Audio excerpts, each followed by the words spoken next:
সামনেই তো ঈদ, ঈদের বকশিস হিসেবে যদি আমার কিছু টাকা দিতেন, 20-25 টাকা। ওই বেড়া, একটা ঠাবুর দিয়ে একেবারে দাঁতালাই দিমু ছোট লোকের বাচ্চা।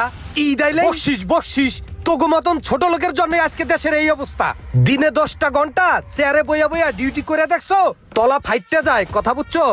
একটা অটো রিক্সা এমন এমন করো, তাও বাতাস খাও, টেড্ডা পাও না।